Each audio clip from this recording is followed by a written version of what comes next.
Okay. Der dukker stadig syge donorbørn op. Årsagen til det er, at man ikke har testet alle for arvelige sygdomme, eller man ikke kan teste for arvelige sygdomme. Det er et stort problem, man prøver at løse.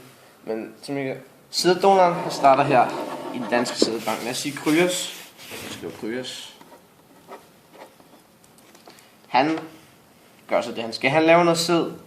Så bliver den sæd, den bliver delt ud til forskellige lande rundt i verden. Ud til kvinder.